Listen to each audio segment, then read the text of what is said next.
आप सुन रहे हैं एक नई और रोमांचक कहानी सिर्फ इस चैनल पर। इस कहानी में इस्तेमाल की गई आवाज कृत्रिम बुद्धिमत्ता यानी एआई वॉइस द्वारा बनाई गई है। ये सिर्फ कहानी सुनाने के उद्देश्य से प्रयोग की गई है। किसी भी वास्तविक व्यक्ति या आवाज से इसका कोई संबंध नहीं है। डिस्क्लेमर, इस चैनल पर प्रस्तुत सभी कहानियां केवल मनोरंजन और साहित्यिक उद्देश्य से बनाई गई हैं। कहानियों में प्रयुक्त पात्र, घटनाएं, स्थान या परिस्थितियां काल्पनिक हैं। किसी भी वास्तविक व्यक्ति, संस्था या घटना से समानता केवल संयोग मानी जाए। हमारा उद्देश्य केवल रचनात्मकता और मनोरंजन है, न कि किसी भी व्यक्ति, जाति, समुदाय या धर्म। आगे के एपिसोड सुनने के लिए हमारे टेलीग्राम चैनल से जुड़ें। वहां इस कहानी के सभी एपिसोड उपलब्ध। ड्रैगन वंश की एक गुप्त तकनीक को याद किया। एक तेज सुनहरी रोशनी चमकी। आकाश में फैला हजारों मील लंबा विशाल शरीर तेजी से सिकुड़ने लगा। छोटा हो जा, विराट ने आदेश दिया। तेज सुनहरी रोशनी में सिमटते हुए वो हजारों मील लंबा विशाल ड्रैगन शहर का सुरक्षा कवच खत्म हो चुका है। अब हमें अपनी तलवारों पर भरोसा करना होगा। दानव सेना को खदेड़ना ही होगा, वरना हम में से किसी को भी चैन नहीं मिलेगा। हमला करो। शहर पर कब्जा करने के बाद किसी को जिंदा मत छोड़ना। अंधकार स्वामी ने अपना हाथ हिलाते हुए एक ठंडे और क्रूर आदेश के साथ युद्ध घोषित किया। पवनगढ़ शाही शहर की रक्षा पंक्ति अब पूरी तरह ध्वस्त होने की कगार पर थी। पवनगढ़ राजवंश की मूल सेना लगभग खत्म हो चुकी थी और तलवार संप्रदाय की सेना को भी भारी नुकसान उठाना पड़ा था। दीवारें टूटी हुई थीं और सैनिकों का मनोबल गिर चुका था। अंधकार स्वामी देखना चाहता था कि अब विराट और नलिनी इस काली आंधी को कैसे रोकते हैं। अंधकार स्वामी की दहाड़ सुनकर और दानव सेना को एक काली सुनामी की तरह दीवार की ओर बढ़ते देख शहर में बचे हुए लोगों के दिलों में निराशा छा गई। दुश्मन की शक्ति अपार थी, उनका सामना करना अब असंभव लग रहा था। भले ही तलवार संप्रदाय और पवनगढ़ मिल भी जाएं, तब भी हार निश्चित थी। ऐसा लग रहा था कि आज पवनगढ़ राजवंश के इतिहास का आखिरी पन्ना लिखा जाने वाला है। दीवार के ऊपर खड़े विराट ने आगे बढ़ती हुई सेना को देखा। उसका चेहरा सख्त था, लेकिन आंखों में वास्तविकता स्वीकार करने का भाव था। नलिनी, विराट ने गंभीर आवाज में कहा, अकादमी के लोगों को तैयार रहने को कहो, हम पीछे हट रहे हैं। अब जब शहर का गिरना तय है, तो यहाँ रुककर अपनी जान गंवाना मूर्खता होगी। समझदारी इसी में थी कि वे अपनी बची हुई ताकत को बचाएं और दक्षिणी महाद्वीप की ओर निकल जाएं। ठीक है, मैं समझती हूँ। नलिनी ने युद्ध के मैदान में बिखरे हुए हजारों शवों को देखा। उसने दुख से अपनी आंखें बंद कर लीं और कमजोर आवाज में सहमति दी। विराट ने अपनी आभा धाम गुफा की शक्ति को सक्रिय करने की तैयारी की, ताकि वह अपनी सेना और अकादमी के लोगों को सुरक्षित निकाल सके। तभी उत्तर दिशा के आकाश से एक गरजती हुई आवाज आई, युवा गुरु विराट, घबराओ मत, ये बूढ़ा जय सिंह आ गया है। इस आवाज ने सबके कानों में उम्मीद की घंटी बजा दी। सभी ने उत्तर की ओर मुड़कर देखा। वहां एक आकृति अकल्पनीय गति से शहर की ओर उड़ती हुई आ रही थी और उस आकृति के पीछे हजारों विशालकाय युद्धपोत हवा को चीरते हुए आगे बढ़ रहे थे। हर युद्धपोत हजारों फीट लंबा था और आसमान को ढक रहा था। इन जहाजों के डेक पर चमचमाते कवच पहने सैनिकों की कतारें खड़ी थीं। विराट ने एक ही नजर में पहचान लिया, ये वही युद्ध संरचना कवच थे जो उसने जशपुर राजवंश को बेचे थे। जशपुर के पूर्वज जय सिंह हवा में तैरते हुए सीधे विराट के सामने दीवार पर उतरे। युवा स्वामी विराट, देर से आने के लिए क्षमा चाहता हूँ। जय सिंह ने झुककर विराट को प्रणाम किया।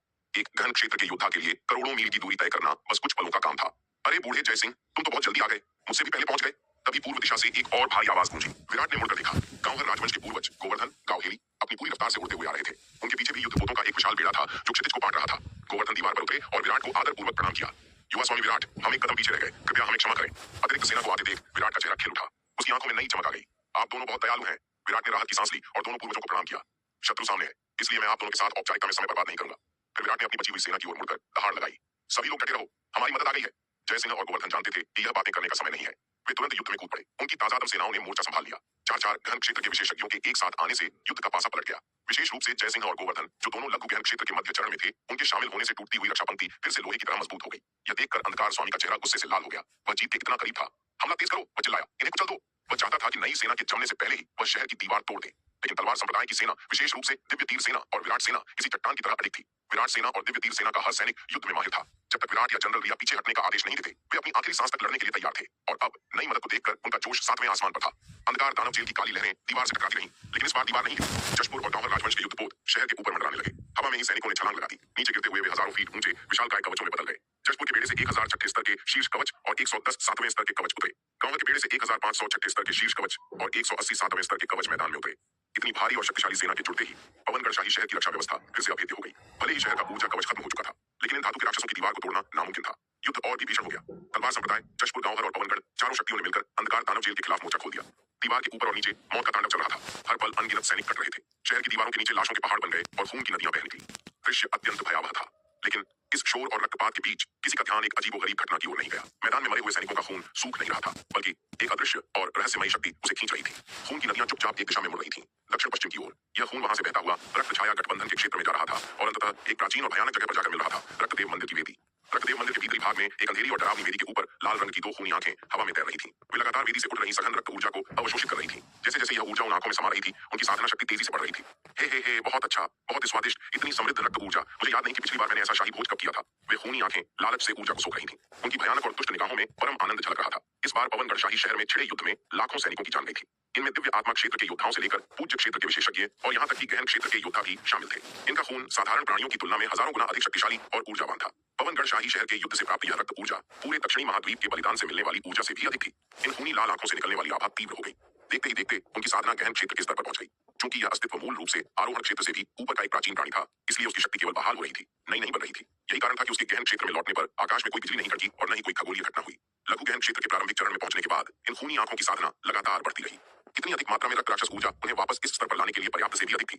वेदी से लगातार बह रही ऊर्जा को सोखते हुए वह अस्तित्व विजयी होकर हंसा। सचमुच स्वर्ग मेरी मदद कर रहा है। लगता है मेरा एक बार फिर शिखर पर लौटना तय है। इस बार कोई भी उसे रोक नहीं सकता था। उसका इरादा भयानक था।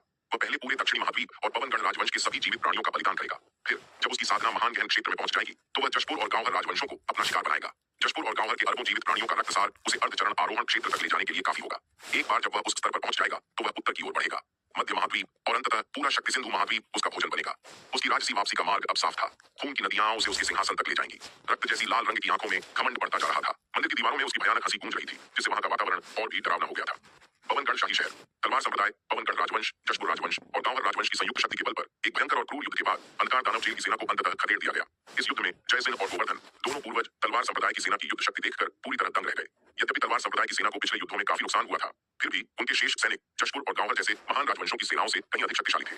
विशेष रूप से दिव्य तीर सेना के स्वर्ण कवच तीर व्यूह ने जयसिंह और गोवर्धन की आंखें खोल दी थीं। जशपुर और गांवहर राजवंशों की सबसे श्रेष्ठ टुकड़ियां भी दिव्य तीर सेना की शक्ति का मुकाबला नहीं कर सकती थी।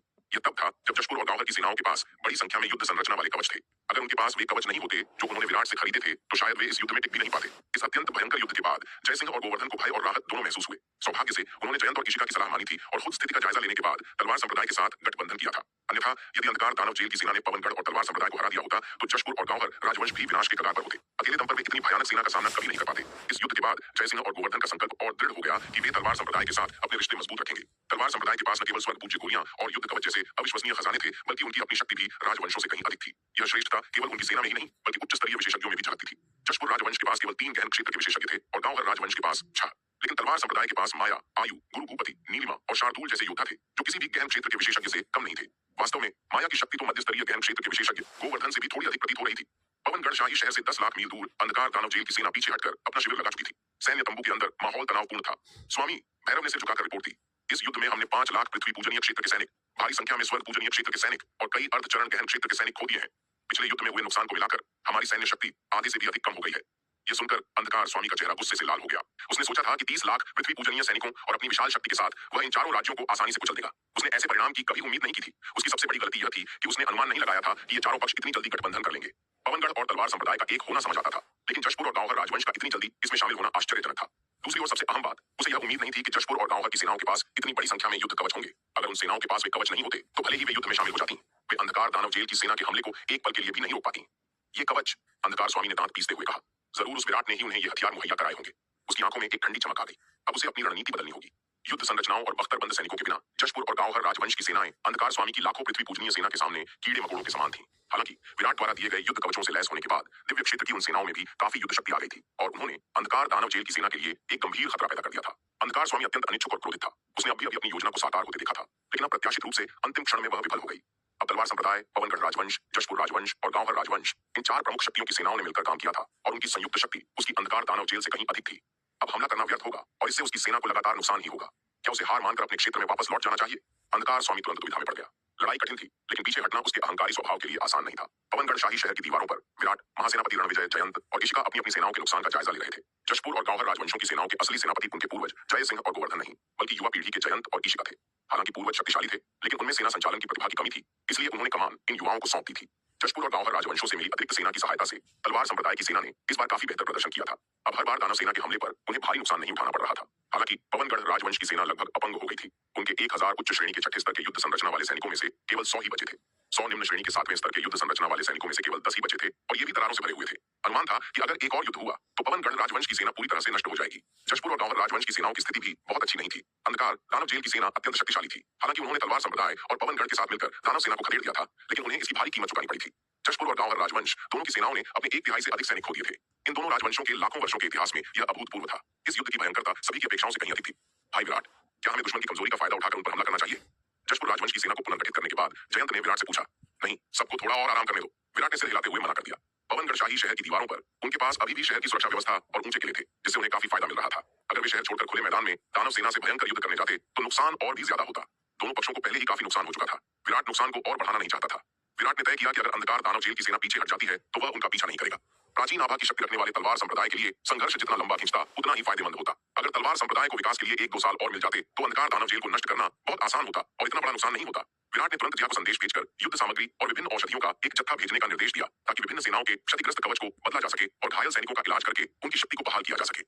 युद्ध सामग्री की इतनी बड़ी आपूर्ति से सेनाओं का मनोबल काफी हद तक बढ़ गया। इसके बाद तलवार संप्रदाय और अन्य की सेनाओं का सामना लाखों मील दूर स्थित अंधकार दानव जेल की सेना से हुआ। दोनों सेनाएं आमने सामने डटी रहीं। दानव सेना ने कोई और हमला नहीं किया और गठबंधन सेना भी शहर से बाहर नहीं निकली। 3 दिनों तक चले इस गतिरोध के बाद अंधकार स्वामी ने अंततः अपना मन बना लिया और अस्थायी रूप से पीछे हटने का फैसला किया। पीछे हटो। अंधकार स्वामी ने पवनगढ़ शाही शहर की दिशा में देखा और अंततः ठंडे चेहरे से आदेश दिया। चूंकि यह पहले से ही तय था कि वे अब शहर पर विजय प्राप्त नहीं कर सकते, इसलिए यहाँ रुककर समय बर्बाद करने का कोई अर्थ नहीं था। अंधकार स्वामी के आदेश पर दानव सेना धीरे धीरे पवनगढ़ राजवंश की सीमा से पीछे हटने लगी। शहर की दीवारों पर सभी ने दुश्मन की वापसी देखी और राहत की सांस ली। सच कहें तो कोई भी इस युद्ध को जारी नहीं रखना चाहता था, विशेष रूप से पवनगढ़ राजवंश जो अब पूरी तरह टूटने की कगार पर था। अगर युद्ध जारी रहता तो उनकी सारी सैन्य शक्ति सचमुच नष्ट हो जाती। जैसे ही सभी ने राहत की सांस ली, अचानक दक्षिणी महाद्वीप की दिशा से आकाश में एक भयानक आभा छा गई। इस भयानक और रूह कंपा देने वाली ऊर्जा को महसूस करते हुए सभी ने झटके से दक्षिणी महाद्वीप की ओर देखा। जब उन्होंने देखा, उससे वे तुरंत भयभीत हो गए। दक्षिणी महाद्वीप के दक्षिण पश्चिमी आकाश में एक विशाल रक्त लाल बादल प्रकट हुआ था। यह रक्त लाल बादल बहुत विशाल था, जो करोड़ों मील के आकाश को ढके हुए था। करोड़ों मील दूर से भी उस विशाल रक्त लाल बादल से निकलने वाली आभा ने सभी को कंपा दिया। यह देखकर विराट का चेहरा एकदम बदल गया। उसका सबसे बुरा सपना सच हो रहा था। साथियों, दक्षिणी महाद्वीप में एक बड़ी उथल-पुथल मच गई है। हमें इससे निपटने के लिए तुरंत वापस लौटना होगा। हम अब आपके साथ नहीं लड़ पाएंगे। कृपया हमें क्षमा करें।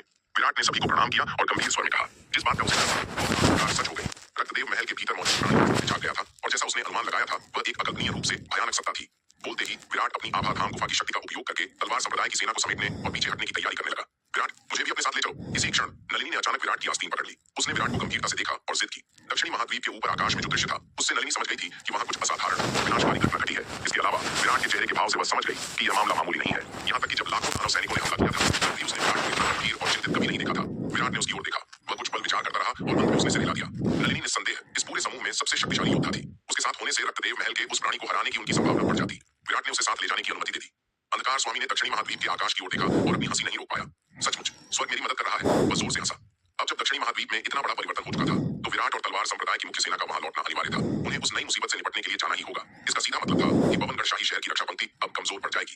तलवार संप्रदाय की मुख्य सेना के बिना पवनगढ़ के बचे कुछ सैनिक जशपुर और गांव की सेनाएं मिलकर भी अंधकार दानव जेल के हमले का सामना नहीं कर पाएंगी। यद्यपि अंधकार स्वामी के पास अब केवल 13 लाख पृथ्वी पूज्य सैनिक, 20,000 स्वर्ग पूज्य सैनिक और आधे अर्धचरण गहन क्षेत्र के योद्धा बचे थे, फिर भी यह शक्ति जशपुर और गांव की सेनाओं को कुचलने के लिए पर्याप्त थी। भैरव, अंधकार स्वामी ने चिल्लाकर आदेश दिया, सेना को मोड़ो, हम पवनगढ़ शाही शहर पर दोबारा हमला करेंगे। जी स्वामी, भैरव ने आदरपूर्वक उत्तर दिया। पीछे हट रही दानव सेना तुरंत मुड़ी और एक बार फिर पवनगढ़ शाही शहर की कूच कर गई। दक्षिणी महाद्वीप, तलवार संप्रदाय की दक्षिण पश्चिमी सीमा, रक्त छाया गठबंधन का क्षेत्र, एक विशाल और भयानक रक्त बादल तेजी से सभी दिशाओं में फैल रहा था। यह बादल इतना घना था कि इसमें और असली खून में कोई फर्क नहीं था। इससे एक तीखी और उल्टी कर देने वाली खूनी दुर्गंध आ रही थी। आकाश में रक्त का बादल लहरों की तरह उमड़ रहा था। आसमान से खून की बारिश हो रही थी। जो भी जीवित प्राणी, इंसान, जानवर या पक्षी इन रक्त की बूंदों के संपर्क में आता, उसका शरीर तुरंत पिघलकर खून में बदल जाता और उस विशाल खूनी बादल में समा जाता। देखते ही देखते रक्त छाया गठबंधन का करोड़ों मील का क्षेत्र खून के सागर में बदल गया। यह दृश्य ऐसा था मानो साक्षात नरक धरती पर उतर आया हो। हर तरफ केवल चीखें थीं जो पल भर में खामोश हो रही थीं। अग्रिम पंक्ति के एक शहर में जुगुलिन अपनी साधना में लीन था। चूंकि तलवार संप्रदाय ने हमला करना बंद कर दिया था, वह इस दुर्लभ शांति का आनंद ले रहा था।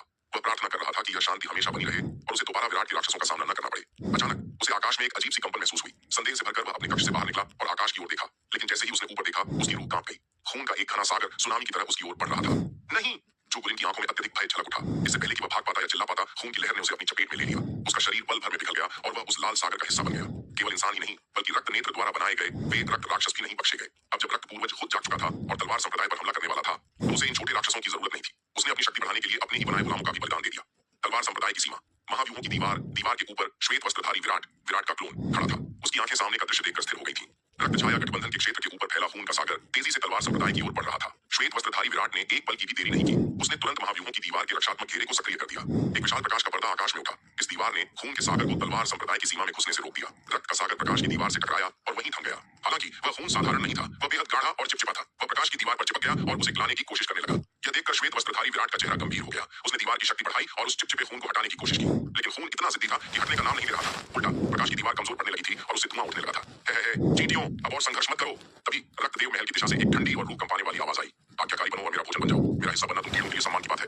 अगले ही पल रक्तदेव महल से एक विशाल गाय आकृति प्रकट हुई। यह लगभग 1000 मील लंबा राक्षस था। उसकी पीठ पर चमगादड़ जैसे 2 विशाल पंख थे। उसका शरीर न तो पूरी तरह इंसान जैसा था और न ही जानवर जैसा। उसके मुंह से 4 भयानक दांत बाहर निकले हुए थे और उसकी आंखें खून जैसी लाल रोशनी से चमक रही थीं। उसके चारों ओर फैले खून के सागर ने उसे और भी घिनौना और शक्तिशाली बना दिया था। वह राक्षस एक ही उड़ान में तलवार संप्रदाय की सीमा तक पहुंच गया। वह महाव्यूहों की दीवार के ऊपर मंडराने लगा और नीचे खड़े श्वेत वस्त्रधारी विराट को घूरने लगा।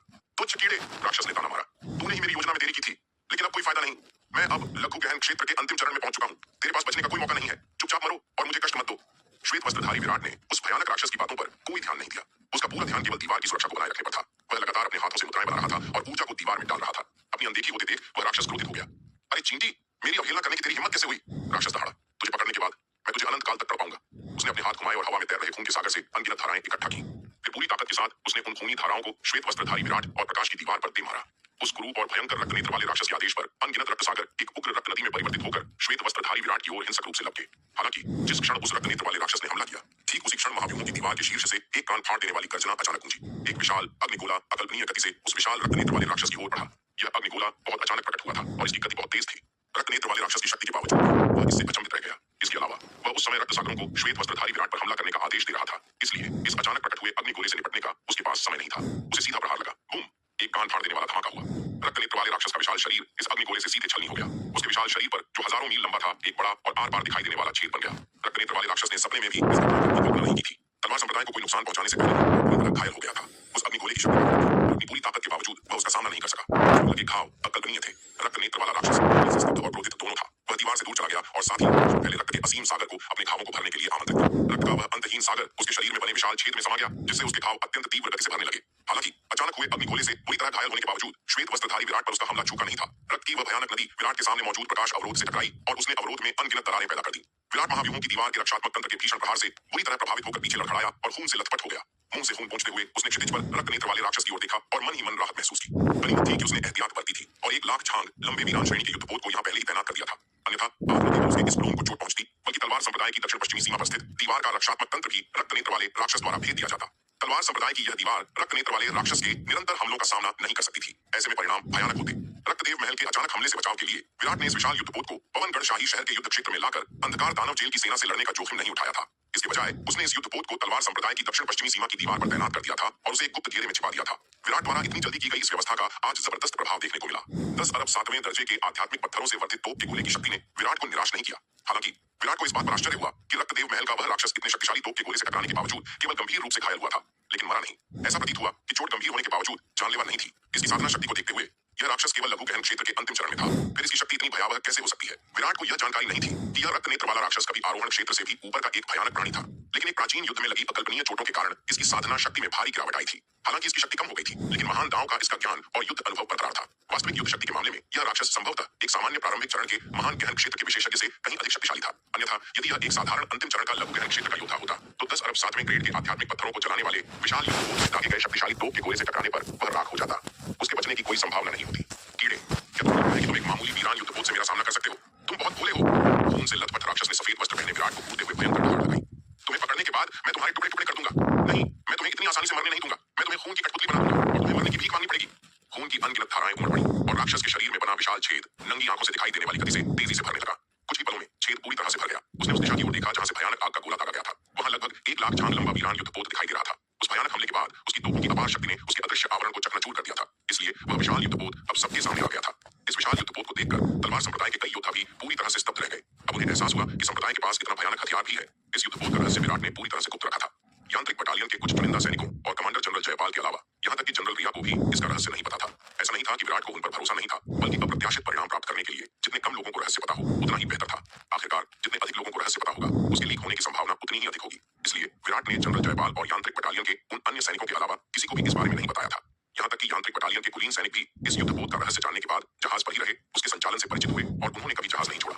आज ही विराट के आदेश पर दिव्य ज्ञान के माध्यम से प्राप्त मार्गदर्शन से जनरल जयपाल और यांत्रिक बटालियन के अन्य सैनिकों ने इस विशाल युद्धपोत का सफलतापूर्वक संचालन किया, जिससे उन्हें एक शानदार शुरुआती जीत मिली और उन्होंने उस भयानक राक्षस को गंभीर रूप से घायल कर दिया।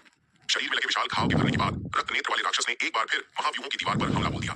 उसने अपना हाथ हवा में लहराया और अनगिनत रक्त सागर एक विशाल और उफलती हुई नदी में परिवर्तित हो गए। यह खूनी नदी सीधे दीवार के प्रकाश अवरोध की ओर लगी। हमले के ठीक उसी क्षण जनरल जयपाल और यांत्रिक बटालियन के अन्य सैनिकों ने 1 लाख छांग लंबे वीरान श्रेणी के युद्धपोत को संचालित किया। उन्होंने निशाना साधा और रक्त नेत्र वाले राक्षस पर तोप का एक और गोला दाग दिया। हालांकि इस बार वह राक्षस तैयार था। उसने अपनी गति का प्रदर्शन करते हुए हवा में गोता लगाया और फुर्ती से गोले को चकमा दे दिया। फिर से वही चाल रक्त नेत्र वाले राक्षस ने व्यंग्य किया।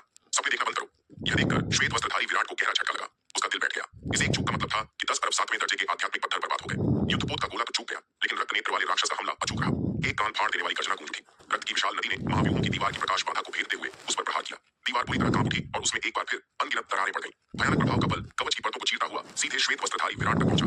झटका इतना तेज था कि उसे मुंह से खून की उल्टी करनी पड़ी। सौभाग्य से दीवार की कई परतों के कारण बल काफी कमजोर पड़ गया था और विराट तक उसका 1% से भी कम हिस्सा पहुंचा था। अन्यथा वह शायद लगातार वारों से बच नहीं पाता। विराट की हालत देखकर रक्त नेत्र वाले राक्षस ने ठंडे स्वर में कहा, देखते हैं तुम कब तक टिक पाते हो। इतना कहकर राक्षस ने फिर से अपना हाथ हिलाया। रक्त की अनगिनत धाराएं मिलकर रक्त की एक और विशाल नदी बन गई, जो बिजली की गति से टूटी हुई प्रकाश बाधा की ओर बढ़ी। कवच पहले से ही दरारों से भरा हुआ था। अगर यह हमला उससे टकराता तो दीवार तुरंत चकनाचूर हो जाती और तलवार संप्रदाय का विनाश निश्चित था। हालांकि जैसे ही रक्त की नदी दीवार से टकराने वाली थी, अचानक उसके सामने एक विशाल काली ढाल प्रकट हुई। धड़ाम! एक और कान फाड़ देने वाली दहाड़ सुनाई दी। रक्त की नदी उस विशाल ढाल से टकराई। इस भयानक टक्कर से एक भयंकर सफेद तरंग उत्पन्न हुई। ये सफेद ऊर्जा की तरंग सुनामी की तरह हजारों फीट ऊंची उठी और चारों दिशाओं में फैल गई। हम्मा! एक अंधकार दानव वंश की कलाकृति। रक्त नेत्र वाला राक्षस उस विशाल ढाल को देखकर अचंभित रह गया। फिर उसने तिरस्कारपूर्ण हंसी हंसी। हे चींटी! मैंने कभी सोचा भी नहीं था कि तुम्हारे पास इतनी उच्च कोटि की अंधकार दानव कलाकृति होगी। लेकिन दुर्भाग्य से इसने अपनी मूल शक्ति खो दी है। ये तो बस लोहे का एक टुकड़ा बचा है। तुम्हें लगता है कि कबाड़ का ये टुकड़ा मेरे हमले को रोक पाएगा? तुम बहुत भोले हो।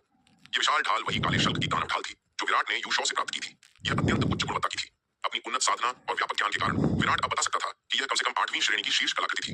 यद्यपि इस ढाल की ऊर्जा को अनंत परम मीनार द्वारा निकाल लिया गया था, फिर भी जिस सामग्री से यह बनी थी वह अविश्वसनीय रूप से मजबूत थी। रक्त नेत्र वाले राक्षस की वर्तमान शक्ति भी इस भौतिक ढाल को जरा भी नुकसान नहीं पहुंचा सकती थी।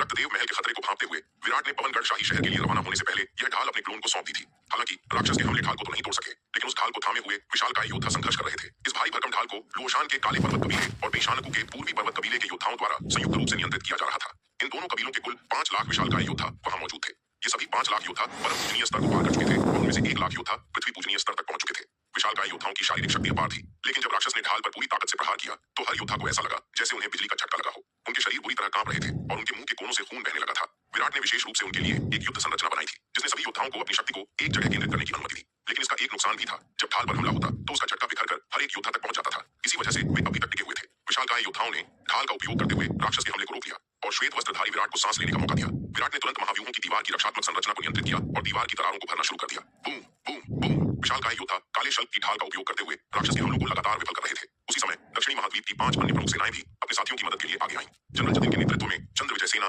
जनरल पीयूष के नेतृत्व में अचूक सेना, जनरल नकुल की वरिष्ठ सेना, जनरल पारस की सूर्यचंद्र सेना और जनरल हरि की तेजस सेना। इन 5 सेनापतियों ने अपने सैनिकों को युद्ध संरचनाओं में संयोजित किया। उन्होंने अपनी सम्मिलित शक्ति से एक ऊर्जा अवरोध बनाया और राक्षस के हमलों का डटकर मुकाबला करने लगे ताकि विराट और विशालकाय योद्धाओं पर दबाव कम हो सके। हालांकि उस रक्त रंजित राक्षस की शक्ति के सामने तलवार संप्रदाय की सेना की ताकत काफी कम थी। राक्षस ने ढाल पर दर्जनों भयंकर हमले किए। लगातार बढ़ती चोटों के कारण ढाल को थामने वाले विशालकाय योद्धाओं के पहने हुए कवच अब जवाब देने लगे थे। उनमें दरारें पड़ने लगी थीं और वे टूटने की कगार पर थे। विशालकाय योद्धाओं के मुख और नाकों से भारी मात्रा में रक्त बह रहा था। उनके विशाल शरीरों पर अनगिनत दरारें दिखाई देने लगी थीं, मानो वे कांच की बनी मूर्तियां हों जो अब टूटने ही वाली थीं। इस गति से अगर कुछ और हमले हुए तो इन योद्धाओं का शरीर पूरी तरह बिखर जाएगा। रक्त नेत्र वाले राक्षस के हमलों के कारण बार बार टूटती और मरम्मत की गई महाव्यूहों की दीवार की सुरक्षात्मक परत भी अब जवाब दे रही थी। यहाँ तक कि नीचे स्थित अविश्वसनीय रूप से मजबूत मुख्य दीवार में भी बारीक दरारें उभरने लगी थीं। यदि राक्षस का हमला जारी रहा तो न केवल सुरक्षा कवच टूटेगा बल्कि उनके पैरों के नीचे की दीवार भी ढह जाएगी, जिससे तलवार संप्रदाय का विनाश निश्चित हो जाएगा। इसी नाजुक मोड़ पर दीवार के ऊपर आकाश में एक जबरदस्त स्थानिक परिवर्तन हुआ। हवा में कंपन हुआ और अगले ही पल विराट स्वयं वहां प्रकट हुआ। उसके साथ तलवार संप्रदाय की पूरी ताकत मौजूद थी। दिव्य तीर सेना, विराट सेना और संप्रदाय के अन्य शीर्ष विशेषज्ञों। आकाश में फैले अथाह रक्त सागर और उसके भीतर हजारों मील तक फैले उस भयानक राक्षस को देखकर नलिनी का चेहरा एकदम बदल गया। इस राक्षस से निकलने वाली ऊर्जा अंधकार स्वामी से भी दर्जनों गुना अधिक शक्तिशाली और भयानक थी। लेकिन सदमे के बावजूद उसने राक्षस पर एक नजर डाली, तेजी से उसकी ओर झपटी। उसने अपनी तलवार से एक भयंकर प्रहार किया। तलवार की रोशनी इतनी तीव्र थी कि उसने पूरे आकाश को चीर दिया, मानो आसमान 2 हिस्सों में बंट गया। हालांकि राक्षस विशालकाय था, लेकिन नलिनी की तलवार की रोशनी उससे भी अधिक विशाल प्रतीत हो रही थी। ये देखकर राक्षस ने व्यंग्य किया, एक तुच्छ चींटी मुझसे टकराने की हिम्मत करती है। इतना कहकर उसने लापरवाही से अपना हाथ हिलाया और नलिनी की तलवार की रोशनी को रोकने के लिए रक्त की एक उफनती हुई नदी भेज दी। रक्त की नदी नलिनी के हमले से टकराई। एक कान फाड़ देने वाली गर्जना हुई और हजारों फीट ऊंचे सफेद ऊर्जा के छल्ले सुनामी की तरह चारों दिशाओं में फैल गए। इस भयानक टक्कर के प्रभाव से नलिनी किसी सूखे पत्ते की तरह हजारों मील दूर जा गिरी। अपने दानव कवच की सुरक्षा के बावजूद उसके मुंह से खून का फव्वारा फूट पड़ा। एक ही बार में नलिनी पूरी तरह घायल हो गई थी। अगर उसके पास वह कवच न होता तो यह हमला उसे वाष्पित करने के लिए काफी था। रक्त नेत्र वाला राक्षस नलिनी को खत्म करने के लिए आगे बढ़ने ही वाला था कि अचानक एक विशाल नीला पक्षी और हजारों फीट लंबा एक सफेद बाघ उस पर झपटे। नीलिमा और शार्दुल ने अपनी सबसे शक्तिशाली युद्ध कला का प्रदर्शन किया। नीलिमा ने अपनी चोंच खोली और अपनी अग्नि नियंत्रण तकनीक के तीसरे स्तर का प्रयोग किया। उसके मुंह से भयानक रूप से शक्तिशाली नीली लपटें निकली जो पल भर में लाखों मील तक फैल गईं। ये नीली ज्वालाएं आकाश में फैले विशाल रक्त सागर से टकराईं, जिससे धरती को हिला देने वाले विस्फोट हुए। यह देखकर राक्षस की आंखें सिकुड़ गईं। इस नीले फीनिक्स की जन्मजात अग्नि काफी शक्तिशाली थी। हालांकि यह उसे मार नहीं सकती थी, लेकिन उसके रक्त सागर क्षेत्र के लिए बड़ी मुसीबत खड़ी कर सकती थी।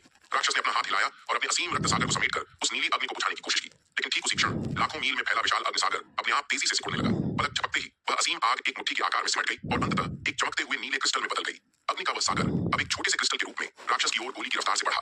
यह देखकर राक्षस के चेहरे पर चिंता की लकीरें उभर आईं। उसने उस छोटे से क्रिस्टल से निकलती एक विनाशकारी शक्ति को महसूस किया। उसे आभास हो गया कि यदि यह क्रिस्टल उसे टकराया तो उसे गंभीर चोट लग सकती है। राक्षस ने क्रिस्टल को रोकने के लिए अपने रक्त सागर को बुलाया ही था कि अचानक एक और दिशा से उसे खतरा महसूस हुआ। शार्दुल अपने हजारों फीट लंबे शरीर और चमकते हुए पंजों के साथ उस पर टूट पड़ा। साथ ही 3 अन्य दिशाओं से 3 अत्यंत तीव्र तलवारों की रोशनी उस पर आ गिरी। जब नीलिमा और शार्दुल हमला कर रहे थे तब गुरु युद्ध में कूद पड़े थे। यह देखकर नलिनी ने भी अपनी गंभीर चोटों की परवाह नहीं की और दोबारा युद्ध में शामिल होकर राक्षस पर तलवार से प्रहार किया। अपनी अपार शक्ति के बावजूद रक्त नेत्र वाला राक्षस अचानक इतने सारे शक्तिशाली योद्धाओं के संयुक्त हमले से घिर गया और क्षण भर के लिए विचलित हो गया। अलग अलग देखें तो ये योद्धा उसके लिए तुच्छ थे, लेकिन साथ मिलकर वे एक बड़ा खतरा बन गए थे। उठो!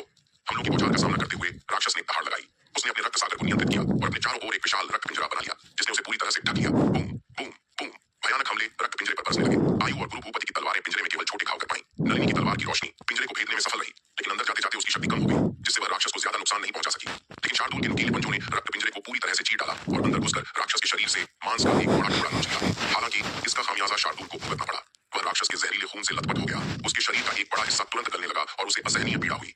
सौभाग्य से शार्दूल का शरीर अत्यंत शक्तिशाली था। अगर कोई सामान्य योद्धा या जानवर उस खून के संपर्क में आता तो वह तुरंत पिघलकर रक्त सागर में विलीन हो जाता। लेकिन इन सभी हमलों के बीच राक्षस के लिए असली खतरा नन्ही नीली चिड़िया का था। नीलिमा ने बड़ी चतुराई से अपने नीले क्रिस्टल को नियंत्रित किया। उसने नलिनी द्वारा पिंजरे में बनाए गए तलवार के निशान का फायदा उठाया और क्रिस्टल को उस दरार से अंदर घुसा दिया।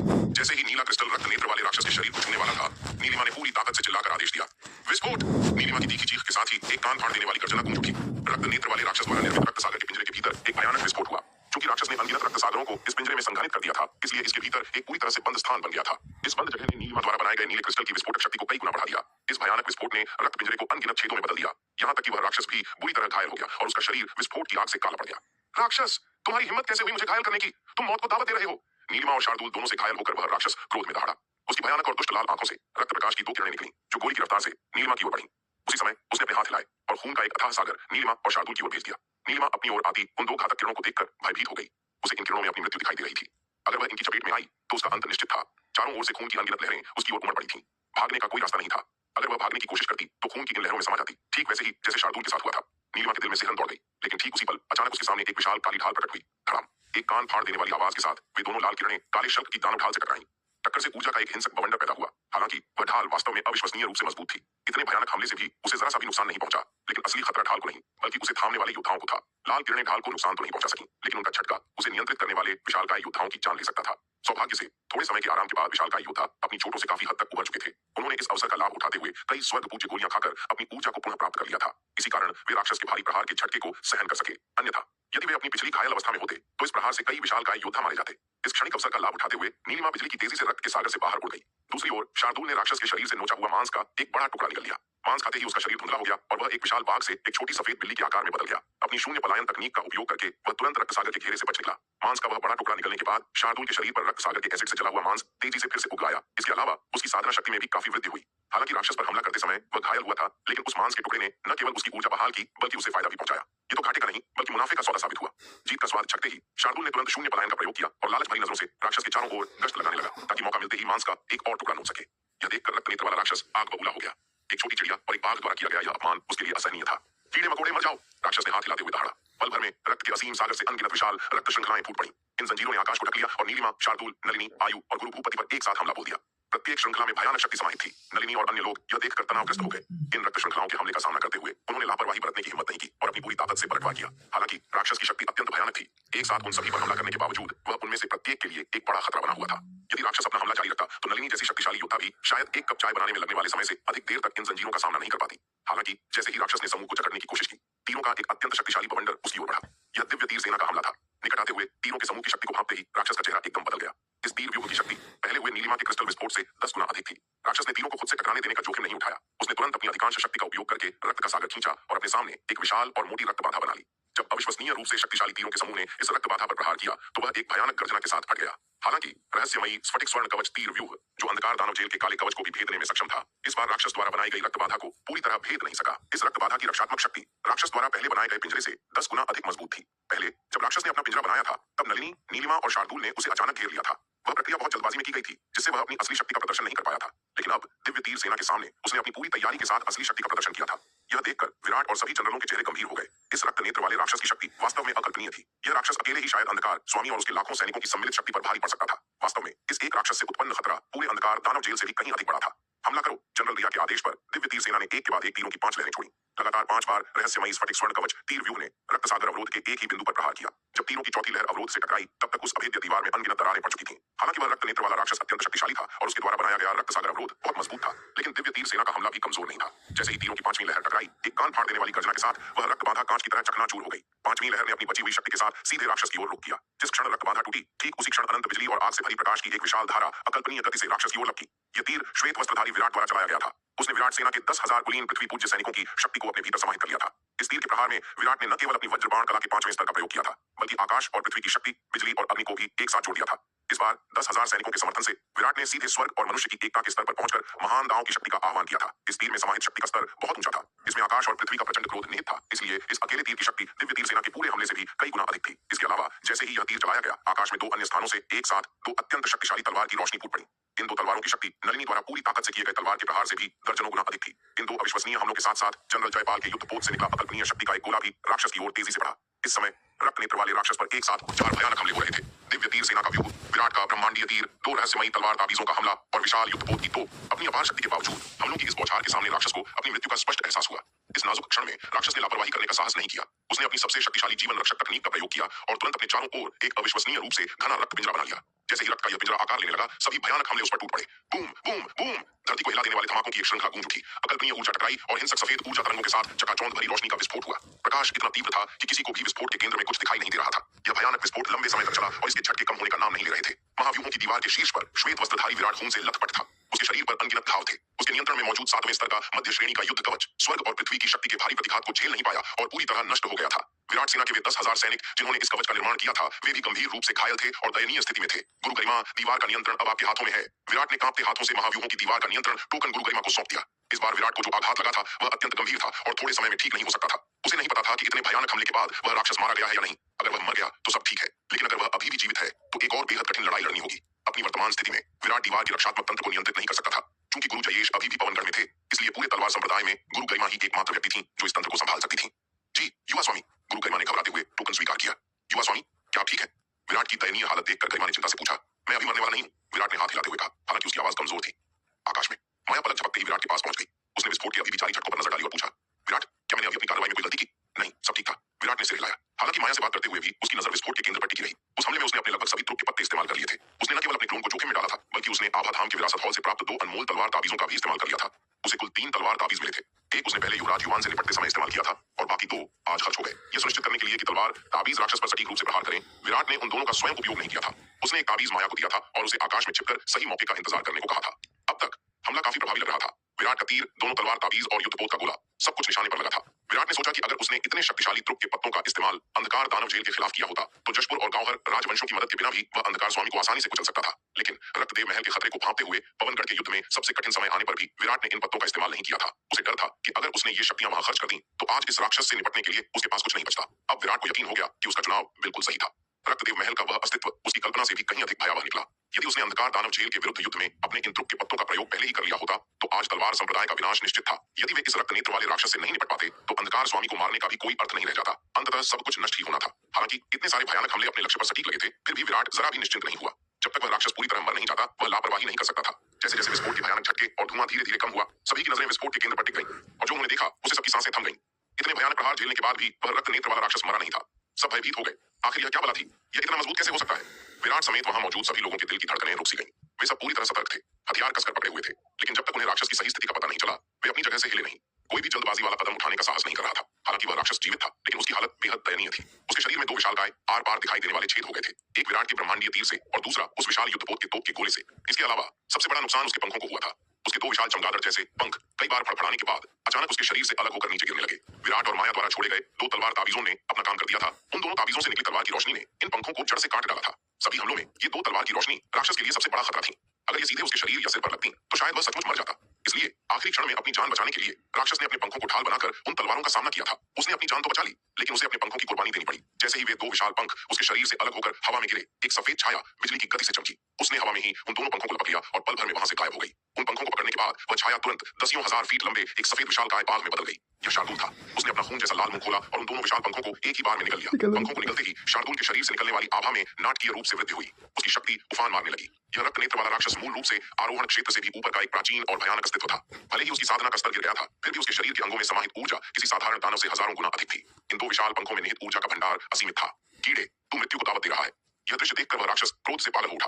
वह पहले से ही भारी हमलों से घायल और अपमानित था। अब अपनी आंखों के सामने एक तुच्छ जानवर को अपने ही शरीर के अंगों को खाते देखना उसके लिए असहनीय अपमान था। एक समय देवताओं को चुनौती देने वाला वह प्राणी इस तरह के उसावे को सहन नहीं कर सका। उसने अपना हाथ हवा में लहराया। अनगिनत रक्त सागर और रक्त श्रृंखलाओं ने शार्दुल को घेर लिया। यद्यपि उसे अकल्पनीय क्षति हुई थी, फिर भी उसकी बची हुई शक्ति इतनी थी कि शार्दुल अकेले उसका सामना नहीं कर सकता था। जैसे ही राक्षस ने अपना हमला शुरू किया, विराट ने भी तुरंत प्रतिक्रिया दी। वह इसी पल का इंतजार कर रहा था। एक ही विचार के साथ विराट ने अपने चारों ओर सैकड़ों लंबी तलवारें प्रकट कर दी। ये तलवारें हवा में एक जटिल और शक्तिशाली व्यूह बनाने लगी। यह पंच तत्व तलवार व्यूह था।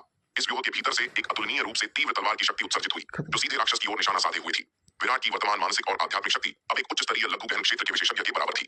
इस अपार शक्ति के बल पर उसने पंचतत्व तलवार व्यूह को उसके चौथे और सबसे विनाशकारी स्तर तक विकसित कर लिया था। यह व्यूह वास्तव में विराट का सबसे गुप्त और शक्तिशाली हथियार था। इस एक तलवार के प्रहार की शक्ति नलिनी द्वारा पूर्ण बल से किए गए हमले से भी अधिक थी। विराट इस पत्ते को तब तक नहीं खोलना चाहता था जब तक कि पानी सिर से ऊपर न चला जाए। अचानक किया गया हमला ही सबसे प्रभावी होता है, लेकिन आज इस राक्षस के सामने कोई भी रहस्य छिपाकर रखना आत्मघाती था। विराट के तलवार के वार की भयानक शक्ति देखकर नलिनी की सुंदर आंखें आश्चर्य से चौड़ी हो गई।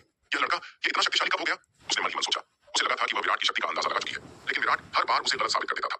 हालांकि इस समय नलिनी को अपने आश्चर्य की कोई परवाह नहीं थी। विराट को आगे बढ़ते देख वह भी अपनी तलवार लेकर तुरंत युद्ध में कूद पड़ी। विराट और नलिनी के आगे बढ़ते ही माया, नीलिमा, शार्दूल, आयु और गुरु भूपति भी पीछे नहीं रहे। आकाश में एक और भयंकर युद्ध छिड़ गया। हालांकि वह राक्षस भारी क्षति झेलने के बाद पहले की तरह अजेय नहीं रहा था, फिर भी उसकी शक्ति अंधकार स्वामी से कहीं अधिक थी। विशेष रूप से महान दांव की उसकी समझ और युद्ध के दौरान उसका प्रयोग अद्भुत था। वह हर हमले का जवाब बड़ी चतुराई से दे रहा था। यह युद्ध सभी के लिए अत्यंत कठिन और थका देने वाला साबित हो रहा था। इस बीच नीचे जमीन पर स्थिति गंभीर थी। 5 तीरों की बौछार करने के बाद दिव्य तीर सेना की सारी ऊर्जा समाप्त हो गई थी। वे फिलहाल युद्ध में दोबारा शामिल होने की स्थिति में नहीं थे। विशालकाय योद्धाओं की हालत भी खराब थी। उन्होंने राक्षस के हमलों को रोकने के लिए बार-बार काले शल्क की दानव ढाल का उपयोग किया था, लेकिन ढाल से उत्पन्न भारी प्रतिघात के कारण उन्हें गंभीर अंदरूनी चोटें आई थीं। विशेष रूप से अंतिम प्रहार, जिसमें उन्होंने नीलिमा को बचाने के विशाल किरणों को रोका था, उससे कई योद्धाओं के शरीर पर बड़ी-बड़ी दरारें पड़ गई थी। वे भी इस युद्ध में मदद करने में असमर्थ थे। अब सब कुछ केवल विराट और उसके साथियों के हाथ में था। वह हजारों मील लंबा विशालकाय ड्रैगन पलक झपकते ही एक हथेली के आकार के नन्हे सुनहरे ड्रैगन में बदल गया। नीलिमा तुरंत उसके पास उड़कर आई। वह जिज्ञासा से उस नन्हे ड्रैगन को अपने पंखों से छूने लगी। कभी वह उसके सिर को सहलाती तो कभी पंजों से गुदगुदी करती। अरे ये कितना प्यारा है, नीलिमा चहकी। मुझे यकीन नहीं हो रहा कि यह वही भयानक राक्षस है। छठाक! अचानक नन्हे ड्रैगन की पूंछ किसी चाबुक की तरह घूमी और नीलिमा को एक जोरदार थप्पड़ रसीद कर दिया। आउच! विराट, तुम दुष्ट आत्मा, तुम मरने वाले हो क्या? मुझे इतनी जोर से क्यों मारा? नीलिमा थप्पड़ खाकर लुढ़क गई और हवा में लड़खड़ाने लगी। उसका हाल बेहाल था, पंख बिखर गए थे। विराट का सुनहरा ड्रैगन क्लोन उसकी चिल्लाहट को नजरअंदाज करते हुए सीधे विराट के असली शरीर की ओर उड़ गया। नीलिमा गुस्से से फड़फड़ाने लगी। वह झपटकर विराट के शरीर की ओर बढ़ी, मानो वह उस ड्रैगन से नहीं बल्कि खुद विराट से बदला लेना चाहती हो। लेकिन जैसे ही वह पास पहुंची, विराट ने अपना हाथ आगे बढ़ाया और उसे हवा में ही दबोच लिया। नीलिमा, अगर तूने ऐसे ही नखरे जारी रखे तो कसम से आज रात के खाने में रोस्टेड ब्लू फीनिक्स बनेगा। विराट ने उसकी चोंच को हल्का सा दबाते हुए चेतावनी दी। तुम कितने कंजूस हो विराट। नीलिमा ने संघर्ष करके खुद को छुड़ाया और दूर जाकर बैठ गई। मैं तो बस देखना चाहती थी कि तुम्हारा नया ड्रैगन खिलौना पास से कैसा दिखता है। विराट ने उस पागल चिड़िया की बातों पर ज्यादा ध्यान नहीं दिया। उसने हाथ हिलाया। अब वे भी इस युद्ध में मदद करने में असमर्थ थे। अब सब कुछ केवल विराट और उसके साथियों के हाथों में था। विराट ने अन्य युद्ध टुकड़ियों को रक्त नेत्र वाले राक्षस के विरुद्ध सीधे युद्ध में शामिल होने से रोक दिया। इसके बजाय उसने उन्हें महाव्यूहों की दीवार पर गुरु गरिमा की सुरक्षा के लिए तैनात रहने का आदेश दिया। विराट जानता था कि यह राक्षस अत्यंत भयानक है। भले ही तलवार संप्रदाय के बख्तरबंद सैनिकों में अच्छी आक्रमण शक्ति थी, लेकिन उनकी गति और चपलता इस राक्षस के सामने बहुत कम थी। ऐसे शत्रु का सामना करते हुए वे आसानी से मारे जाते, और सबसे बड़ी समस्या यह थी कि एक बार मारे जाने के बाद उनका खून आकाश में फैले रक्त सागर में समा जाता। इसका सीधा मतलब था कि वे अनजाने में उस राक्षस को भोजन और ऊर्जा प्रदान कर रहे होते। इसलिए विराट ने अपनी सेना को इस आत्मघाती कदम से दूर रखा। विराट ने अपनी दिव्य चेतना का उपयोग करते हुए पंचतत्व तलवार व्यूह को नियंत्रित किया। वह लगातार आधे घंटे तक हवा में उड़ते हुए अपनी तलवारों से राक्षस पर प्रहार करता रहा और अपने साथियों का साथ देता रहा। लेकिन यह व्यूह अत्यधिक मानसिक और आध्यात्मिक ऊर्जा की खपत कर रहा था। इसे लंबे समय तक बनाए रखना असंभव था। अचानक विराट का शरीर एक पल के लिए धुंधला हुआ और वह महाव्यूहों की दीवार पर लौट आया। अगले ही पल उसने मध्यम श्रेणी के 7वें स्तर के युद्ध कवच को नियंत्रित किया और उस विशाल धातु के दानव के रूप में फिर से राक्षस पर टूट पड़ा। हालांकि राक्षस की शक्ति भयावह थी। गंभीर रूप से घायल होने के बावजूद विराट और उसके साथियों के संयुक्त प्रयास भी उसके सामने फीके पड़ रहे थे। लगभग 1 घंटे तक चले इस भीषण युद्ध के दौरान समूह को कई बार मृत्यु का सामना करना पड़ा। नलिनी, आयु और गुरु भूपति लगभग राक्षस के अथाह रक्त सागर में डूबने ही वाले थे। जब भी वे गंभीर खतरे में होते, जनरल जयपाल और यांत्रिक बटालियन के सैनिक उस विशाल युद्धपोत की तोपों से सहायता प्रदान करते। हालांकि जनरल जयपाल द्वारा दागे गए 3 तोप के गोलों में से केवल एक ही राक्षस को लगा। बाकी 2 गोलों को उसने अपनी अलौकिक गति से चकमा दे दिया। उन 3 गोलों को दागने के बाद युद्धपोत के लिए आरक्षित 7वें दर्जे के आध्यात्मिक पत्थर पूरी तरह समाप्त हो गए। अब वह विशाल जहाज सिर्फ लोहे का एक ढेर बनकर रह गया था और आगे सहायता करने में असमर्थ था। फिर भी उस एक गोले और विराट के हमलों ने राक्षस को और भी ज्यादा घायल कर दिया था। यह युद्ध अंधकार स्वामी के खिलाफ हुए युद्ध से कहीं अधिक कठिन और खतरनाक साबित हो रहा था। उस समय अंधकार स्वामी को घेर लिया गया था और वह रक्षात्मक मुद्रा में था, लेकिन यह रक्त नेत्र वाला राक्षस अपनी गंभीर चोटों के बावजूद उन सब पर भारी पड़ रहा था। नलिनी पर राक्षस की खूनी जंजीरों से कई बार प्रहार हुए उसका दानव कवच चकनाचूर हो गया था और यहाँ तक कि उसकी 8वीं श्रेणी की तलवार में भी दरारें पड़ने लगी थीं। गुरु भूपति तो राक्षस के हमले में लगभग मारे ही गए थे। उनकी चोटें इतनी गंभीर थीं कि वे आगे लड़ नहीं सकते थे। इसलिए विराट ने उन्हें तुरंत दीवार के पीछे सुरक्षित स्थान पर लौटने का आदेश दिया। आयु, माया, नीलिमा और शार्दूल सभी को अलग अलग स्तर की चोटें आई थीं। केवल शार्दूल को छोड़कर बाकी तीनों की ताकत गंभीर चोटों के कारण बहुत कम हो गई थी। शार्दूल ने राक्षस के पंखों को खा लिया था। हालांकि उसे भी बार-बार भारी प्रहार झेलने पड़े थे, लेकिन भयंकर युद्ध के बीच वह लगातार उस निकले हुए मांस को बचा रहा था, जिससे उसकी शक्ति बढ़ रही थी। फिर भी अकेले शार्दूल की बढ़ी हुई ताकत दूसरों की कम होती ताकत की भरपाई नहीं कर पा रही थी। जैसे जैसे युद्ध जारी रहा, उनकी स्थिति और भी गंभीर होती गई। वे धीरे-धीरे हार की ओर बढ़ रहे थे। यह देखकर विराट समझ गया कि अब कोई और रास्ता नहीं बचा है। उसे अपना अंतिम और सबसे खतरनाक दांव खेलना ही होगा। रक्त ज्वाला! विराट ने धीमी लेकिन दृढ़ आवाज में कहा। अगले ही पल उसके शरीर के भीतर उसकी अनंत अराजकता रक्त रेखा प्रज्वलित हो गई। उसकी आभा किसी ज्वालामुखी की तरह फटने लगी। जब विराट की आभा अपने चरम पर पहुंची तो उसने उस विशाल युद्ध कवच को नियंत्रित करते हुए जो शक्ति प्रदर्शित की वह नलिनी की तुलना में कहीं अधिक थी। यह दृश्य देखकर सभी लोग पूरी तरह से स्तब्ध रह गए। विशेष रूप से नलिनी की आंखें अविश्वास से चौड़ी हो गईं। विराट द्वारा प्रदर्शित भयानक युद्ध शक्ति अब किसी भी तरह से अंधकार स्वामी से कम नहीं थी। आज विराट ने उसे कई आश्चर्य और झटके दिए थे। नलिनी को ऐसा लगा जैसे उसने नीले वस्त्र वाले इस युवक को पहले कभी ठीक से जाना ही नहीं था। वह वह विराट जिसे वह जानती थी वह तो बस हिमशैल का एक छोटा सा हिस्सा था। उसका असली स्वरूप तो सागर की गहराइयों में छिपा था। विराट द्वारा अपनी रक्त ज्वाला तकनीक का प्रयोग करने के बाद उसकी शक्ति में जबरदस्त वृद्धि हुई। इससे बाकी साथियों पर से दबाव तुरंत कम हो गया और युद्ध का पलड़ा एक बार फिर तलवार संप्रदाय की ओर झुकने लगा। इस समय रक्त नेत्र वाला राक्षस विराट और अन्य लोगों के संयुक्त और अब कहीं अधिक शक्तिशाली हमलों से दबने लगा। यह देखकर सभी ने राहत की सांस ली। अब जाकर उन्हें विजय की एक धुंधली किरण दिखाई दी, लेकिन उन सब में से केवल विराट ही पूरी तरह से गंभीर और शांत था। विराट अच्छी तरह जानता था कि उसकी शक्ति में यह जबरदस्त वृद्धि उसकी रक्त रेखा को जलाने की वजह से हुई थी। यह तकनीक उसने अपने अनंत परम मीनार के दूसरे जागरण के दौरान प्राप्त की थी। यह तकनीक रक्त की शक्ति को ईंधन की तरह जलाकर युद्ध शक्ति को बढ़ाती है। रक्त शक्ति की प्रत्येक इकाई जलाने पर शक्ति दोगुनी हो जाती है, जबकि 10 इकाइयों को एक साथ जलाने पर शक्ति तुरंत 10 गुना बढ़ जाती है। और अभी विराट ने सीधे अपनी रक्त शक्ति की 10 इकाइयां जला दी थी। लेकिन इस तकनीक की कीमत बहुत भारी थी।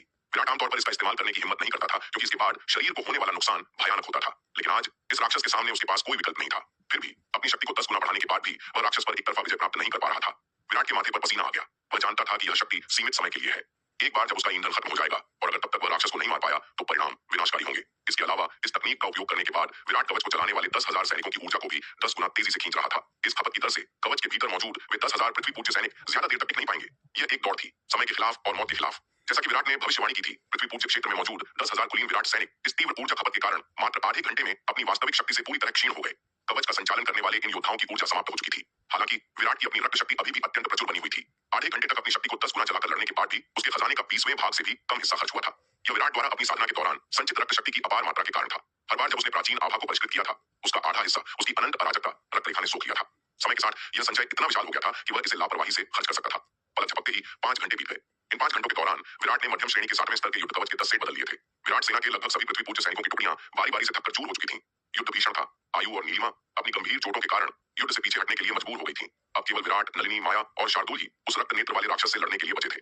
हालांकि नलिनी और माया की चोटें आयु और नीलिमा की तुलना में थोड़ी कम गंभीर थीं, फिर भी वे खतरनाक स्थिति में थीं। विराट चाहता था कि वे भी पीछे हट जाएं, लेकिन दोनों लड़कियां बहुत जिद्दी थीं। उन्होंने विराट के आदेशों को मानने से साफ इनकार कर दिया और मैदान में डटी रहीं। कुछ और घंटे बीत गए। तलवार संप्रदाय के सभी मध्यम श्रेणी के 7वें स्तर के युद्ध कवच विराट द्वारा एक बार इस्तेमाल किए जा चुके थे। अब उसके पास कोई ताजा कवच उपलब्ध नहीं था। निम्न श्रेणी के कवच उसकी वर्तमान शक्ति को झेल नहीं सकते थे, वे तुरंत फट जाते। इस समय विराट ने युद्ध कवचों का उपयोग बंद कर दिया और राक्षस से लड़ने के लिए पूरी तरह अपनी व्यक्तिगत शक्ति पर निर्भर हो गया। राहत की बात यह थी कि शार्दुल ने राक्षस के पंखों को पचाकर काफी शक्ति प्राप्त कर ली थी। वह अब अर्धचरण गहन क्षेत्र में प्रवेश कर चुका था और उसकी शक्ति में भारी वृद्धि हुई थी। दूसरी ओर रक्त नेत्र वाले राक्षस ने भी अपनी शक्ति का एक बड़ा हिस्सा खो दिया था। इतने लंबे और भयंकर युद्ध और शरीर में हुए 2 विशाल छेदों के कारण वह अब पहले जैसा अजेय नहीं रहा था। युद्ध जारी रहा। अचानक एक भीषण झड़प के दौरान पूरी तरह घायल माया लड़खड़ा गई। राक्षस की एक रक्त श्रृंखला ने उसे जोर से मारा और वह संतुलन खोकर हवा में दूर जा गिरी। यह देखकर राक्षस ने मौके का फायदा उठाया। उसने तुरंत अपनी दिशा बदली और माया की ओर खून का एक विशाल सैलाब छोड़ दिया। अपनी वर्तमान स्थिति में माया के पास बचने का कोई मौका नहीं था। वह उस खूनी लहर में डूबने ही वाली थी।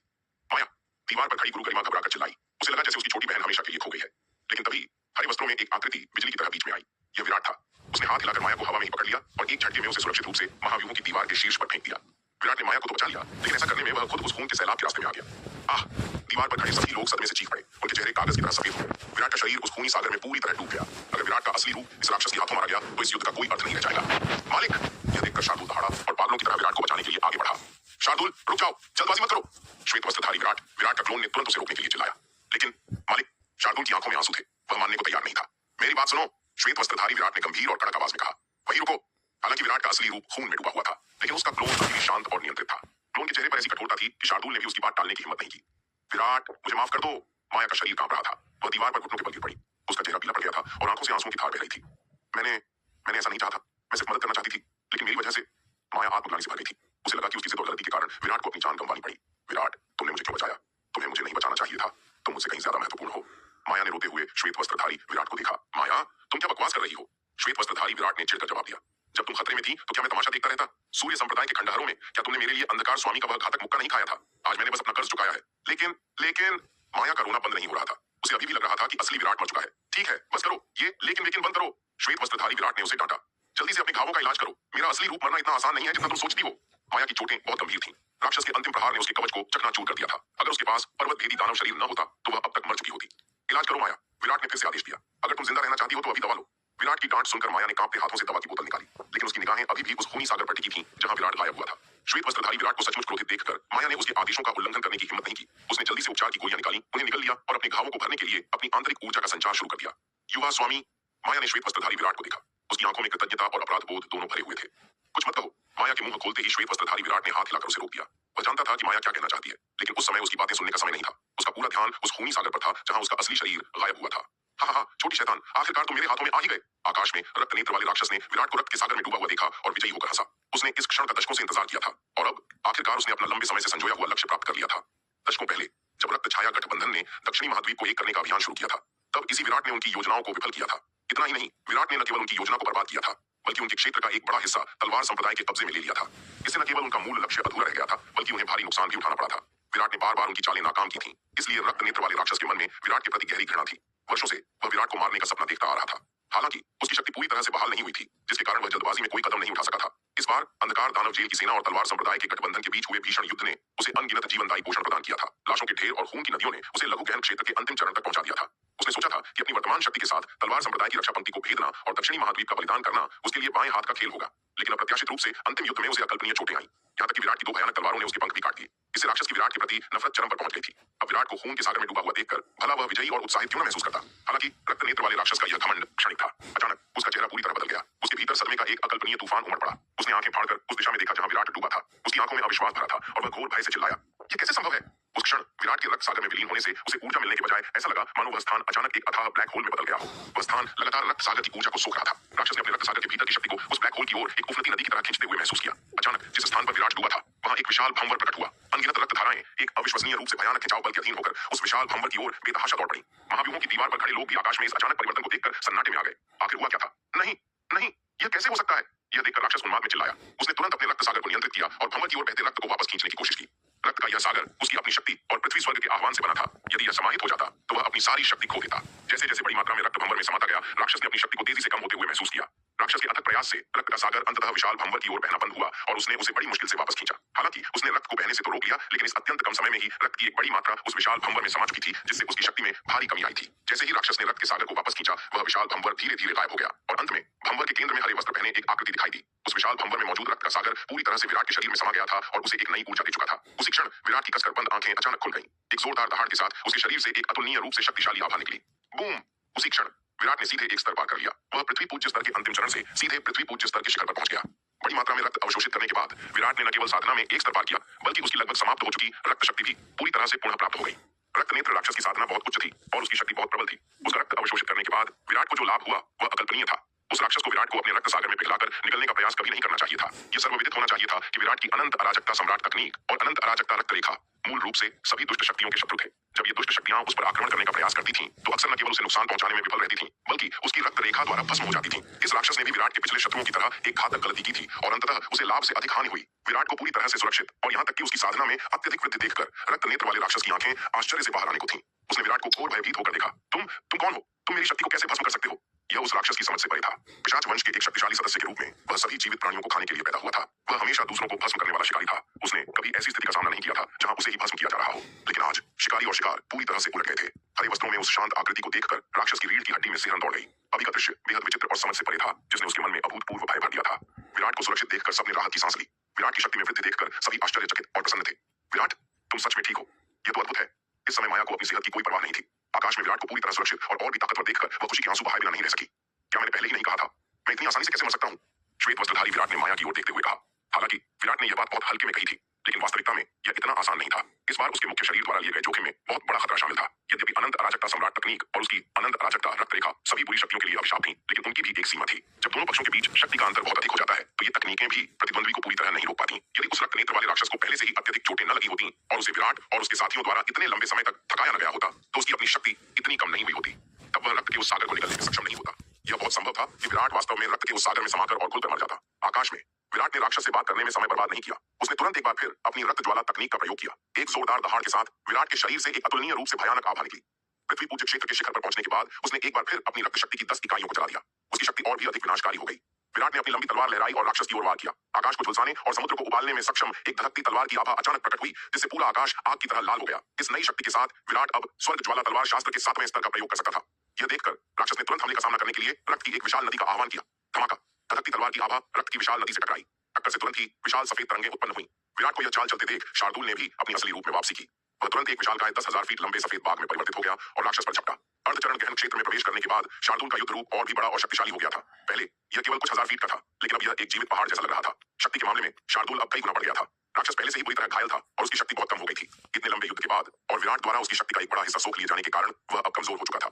इसलिए भले ही अब केवल विराट और शार्दूल ही लड़ रहे थे, लेकिन शक्ति संतुलन में बदलाव के कारण दोनों पक्ष वास्तव में बराबरी पर थे। यह देखकर नलिनी ने युद्ध में हस्तक्षेप नहीं किया। वह दीवार के शीर्ष पर वापस उड़ गई। वह अपनी सीमा तक पहुंच चुकी थी और युद्ध में भाग लेना विराट के लिए केवल बाधा ही बनता। माया पहले ही एक सबक बन चुकी थी और नलिनी उसके नक्शे दम पर नहीं चलना चाहती थी। इस बार विराट ने दुर्भाग्य को सौभाग्य में बदल दिया था। न केवल वह रक्त के सागर से बच निकला था, बल्कि उसकी साधना में भी वृद्धि हुई थी। हालांकि नलिनी इस बात की गारंटी नहीं दे सकती थी कि विराट हमेशा इतना भाग्यशाली रहेगा। वह नहीं चाहती थी कि उसे बचाते समय विराट उस राक्षस के हाथों मारा जाए। आकाश में एक भयंकर युद्ध आधे घंटे तक जारी रहा। विराट ने महसूस किया कि उसकी रक्त शक्ति तेजी से कम हो रही है। उसकी भौहें थोड़ी सी उड़ गईं। हालांकि उसने रक्त सागर से जो विशाल ऊर्जा अवशोषित की थी, उससे उसकी रक्त शक्ति का एक बड़ा हिस्सा बहाल हो गया था। लेकिन यह बहाली प्राचीन आभा को परिष्कृत करने से प्राप्त रक्त शक्ति की तुलना में बहुत कम थी। उसके पास मौजूद रक्त शक्ति उसे अधिकतम आधे घंटे तक ही युद्ध में बनाए रख सकती थी। एक बार उसकी रक्त शक्ति पूरी तरह समाप्त हो जाने पर वह अत्यधिक कमजोरी की स्थिति में आ जाएगा। शार्दूल की हालत भी कुछ खास अच्छी नहीं थी। हालांकि शार्दूल ने राक्षस के पंखों को निगल लिया था, जिससे वह गहन क्षेत्र में प्रवेश कर सका, लेकिन युद्ध में वह बुरी तरह घायल हो गया था। पंखों से लगातार मिल रही ऊर्जा से उसकी मरम्मत तो हो रही थी, लेकिन बार बार लगने वाले आघात के कारण उसकी रिकवरी चोटों की गति से मेल नहीं खा पा रही थी। अगर यही सिलसिला जारी रहा तो हालात उनके लिए बहुत खराब हो सकते थे। ये सोचते हुए विराट ने अचानक हाथ की मुद्रा बनाई। पवन छाया क्लोन। विराट ने पवन छाया क्लोन तकनीक का प्रयोग किया। पल भर में आकाश में विराट के दर्जनों एक जैसे क्लोन प्रकट हो गए। हर क्लोन के हाथ में कई लौह दांत वाले वज्र थे। वे सीधे रक्त नेत्र वाले राक्षस की ओर बढ़े। बूम बूम बूम, सैकड़ों लौह दांत वाले वज्र फटे और राक्षस के शरीर को एक बार फिर छलनी कर दिया। यह देखकर विराट बहुत खुश हुआ। ये चाल वाकई कारगर साबित हुई। विराट ने लौह दांत वज्र का प्रयोग अब इसलिए किया था क्योंकि पहले राक्षस बहुत शक्तिशाली था और शायद उसे नुकसान नहीं पहुंचता, लेकिन अब राक्षस बेहद कमजोर था और ये वज्र उसे भारी क्षति पहुंचाने के लिए काफी थे। विस्फोट से घायल हुए राक्षस की चोटें तुरंत और भी गंभीर हो गईं। अब वह सचमुच घबरा गया था। अगर आज लड़ाई जारी रही तो उसकी जान खतरे में पड़ जाएगी। राक्षस ने लड़ने की इच्छा खो दी थी। वह तेजी से रक्तदेव महल की ओर उड़ गया, मानो वापस अपने सुरक्षित स्थान पर जाना चाहता हो। यह देखकर विराट तुरंत सतर्क हो गया। अगर वह राक्षस महल में लौट गया तो परिणाम भयावह होंगे। रक्तदेव महल एक अत्यंत शक्तिशाली खजाना था। एक बार अंदर जाने के बाद उसे मारना बेहद मुश्किल होगा। इस क्षण विराट ने जरा भी संकोच नहीं किया। अचानक उसकी भौहों के बीच से एक सुनहरी रोशनी निकली। सुनहरी रोशनी हवा में चमकी और पल भर में हजारों मील लंबे एक विशालकाय सुनहरे ड्रैगन में बदल गई। यह विराट की दूसरी आत्मा थी। प्रकट होते ही यह ड्रैगन बिजली की गति से राक्षस की ओर उड़ा और अपने विशाल पंजों से उस पर वार किया। यह दृश्य देखकर राक्षस भयभीत हो गया। उसने कभी कल्पना भी नहीं की थी कि विराट के पास इतना शक्तिशाली तुर्क का पत्ता होगा। सुनहरे ड्रैगन से निकलने वाली भयानक आभा से स्पष्ट था कि वह अर्ध आरोहण स्तर का एक प्राचीन प्राणी था। इस समय राक्षस घोर पश्चाताप से भर गया। यदि उसे पता होता कि तलवार संप्रदाय के पास इतना भयानक सुनहरा ड्रैगन है तो वह रक्तदेव महल को इतनी जल्दी कभी नहीं छोड़ता। सुनहरे ड्रैगन के भयानक हमले के सामने राक्षस के पास कोई चारा नहीं था। उसने अपनी बची हुई अंतिम शक्ति का उपयोग करते हुए ड्रैगन पर पूर्ण बल से हमला कर दिया। बूम, दो भयानक शक्तियां आपस में टकराईं, जिससे एक कान फाड़ देने वाली गर्जना हुई। टकराव से पैदा हुई भयानक ऊर्जा ने महाव्यूहों की दीवार की प्रकाश बाधा को लगभग चकनाचूर कर दिया। रक्तनेत्र वाले राक्षस का हमला पूर्ण बल से किया गया था, जिसमें उसने अपनी सारी शेष शक्ति एकत्रित कर ली थी। उसकी शक्ति वास्तव में धरती को हिला देने वाली थी। हालांकि सुनहरे ड्रैगन का हमला भी उतना ही दुर्जय था। भले ही विराट का दूसरा आत्मा अंश सुनहरे ड्रैगन की शक्ति का केवल 1000वां हिस्सा ही उपयोग कर सका था, फिर भी वह अविश्वसनीय रूप से भयानक था। सुनहरे ड्रैगन के हमले के तहत रक्तनेत्र वाले राक्षस को आकाश से नीचे उड़ा दिया गया। उसका हजारों मील लंबा विशाल शरीर जमीन पर जोर से गिरा, जिससे तुरंत लाखों मील व्यास का एक विशाल गड्ढा बन गया। अनगिनत धूल और मलबा तीरों की वर्षा की तरह आकाश में वापस उड़ गए। भयानक प्रभाव से करोड़ों मील के दायरे में एक जबरदस्त कंपन फैल गया। अपना आक्रमण करने के बाद वह विशाल सुनहरा ड्रैगन हवा में लड़खड़ाया और सिकुड़कर लगभग 1 फुट लंबे छोटे सुनहरे ड्रैगन में बदल गया। फिर वह चमका और विराट के माथे को भेदते हुए वापस अनंत परम मीनार में लौट गया। विराट के दूसरे आत्मा अंश की वर्तमान शक्ति केवल सुनहरे ड्रैगन के एक ही आक्रमण को सहन कर सकती थी। उसके बाद उसकी आत्मिक शक्ति लगभग पूरी तरह समाप्त हो गई। युद्ध में इतने भयानक सुनहरे ड्रैगन को नियंत्रित करना विराट की आत्मा पर भारी बोझ डालता था। सुनहरे ड्रैगन के आक्रमण से विराट के मुख्य शरीर की आत्मिक शक्ति भी काफी कम हो गई, जिससे उसे चक्कर आने लगे और आंखों के सामने अंधेरा छाने लगा। यही कारण था कि विराट सुनहरे ड्रैगन को आसानी से युद्ध में शामिल नहीं होने देना चाहता था। यदि सुनहरा ड्रैगन एक ही आक्रमण में अपने प्रतिद्वंद्वी को नहीं मार पाता तो परिणाम भयावह होते, क्योंकि इससे विराट के मुख्य शरीर की युद्ध शक्ति पर भी गंभीर प्रभाव पड़ता और वह कमजोर हो जाता। आकाश में इस दृश्य ने एक बार फिर सभी के दिलों में सदमे की लहरें दौड़ा दी। हालांकि उस दिन घटी कई अप्रत्याशित घटनाओं के कारण वे अब सदमे से सुन्न पड़ चुके थे। रक्तनेत्र वाले राक्षस के जमीन पर गिरने का प्रभाव सचमुच बहुत भयानक था। पूरे आधे घंटे बाद भी आसमान में धूल पूरी तरह से नहीं छटी थी, लेकिन अब तक लाखों मील व्यास वाले उस विशाल गड्ढे की तलहटी की स्थिति सभी को स्पष्ट रूप से दिखाई दे रही थी। इतने भयानक प्रहार से घायल रक्तनेत्र वाला राक्षस लगभग पूरी तरह से चकनाचूर हो चुका था। उसका हजारों मील लंबा विशाल शरीर अब उस विशाल गड्ढे की तलहटी में धंसा हुआ था। वह राक्षस अभी भी जीवित था। वह संघर्ष कर रहा था और अपने शरीर को जमीन से बाहर निकालने की कोशिश कर रहा था। दुर्भाग्य से उसकी चोटें बहुत गंभीर थीं और उसके प्रयास व्यर्थ थे। यह देखकर शार्दूल तुरंत गड्ढे की तलहटी में पहुंचा।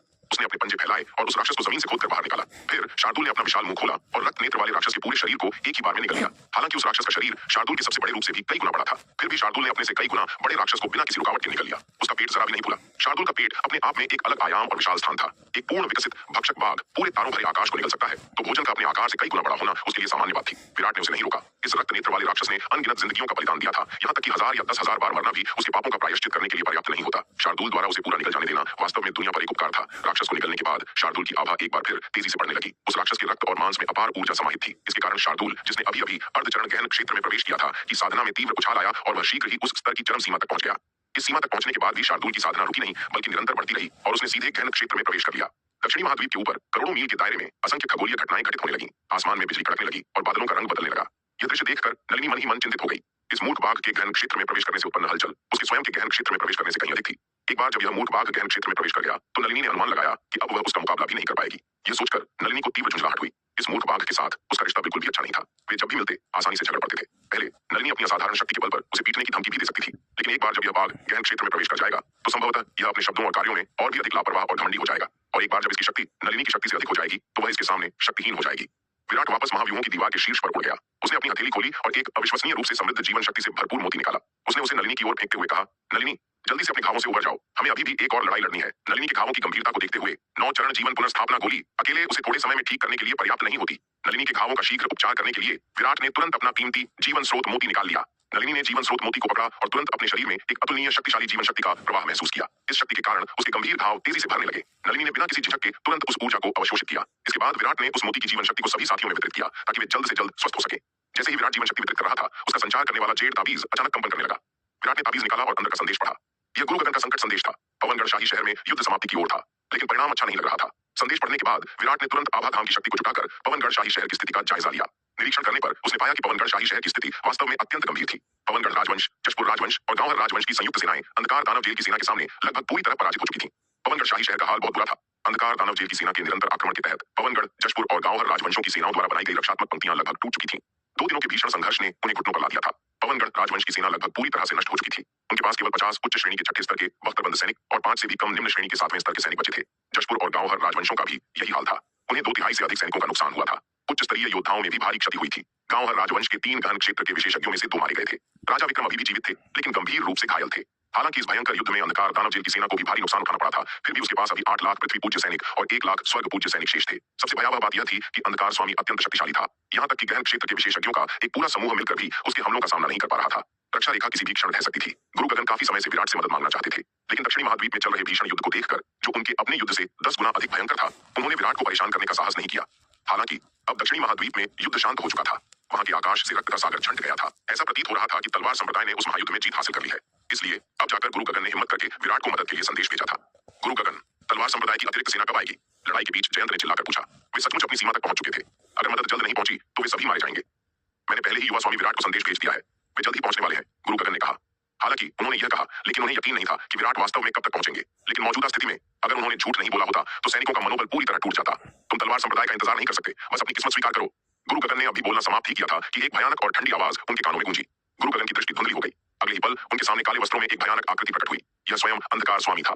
अंधकार स्वामी को देखते ही आसपास मौजूद बख्तरबंद सैनिकों ने उन पर तुरंत एक भयंकर हमला कर दिया। जयंत ने भी अपनी तलवार खींची और अंधकार स्वामी को रोकने के लिए अपने सैनिकों के साथ आगे बढ़े। अंधकार स्वामी ने अपनी लंबी तलवार लहराई। मूर्ख, उसने फुफकार मारी। एक जोरदार धमाके के साथ उसके रास्ते में खड़े कई बख्तरबंद सैनिक उसकी तलवार के नीचे कांच की तरह चूर-चूर हो गए। उसके पीछे चल रही दानव सेना ने तुरंत जयंत और उनके बचे खुचे सैनिकों पर उन्मादी हमला कर दिया। अंधकार स्वामी ने कुछ ही वारों में गुरुगगन और जयंत के रास्ते में खड़े सैनिकों को हटा दिया और अब अपनी तलवार उठाकर उन दोनों पर अंतिम वार करने वाला था। जयंत और गुरुगगन के पास अब कोई बचाव नहीं था। दानव सेना ने उन्हें बाकी सैनिकों से अलग कर दिया था।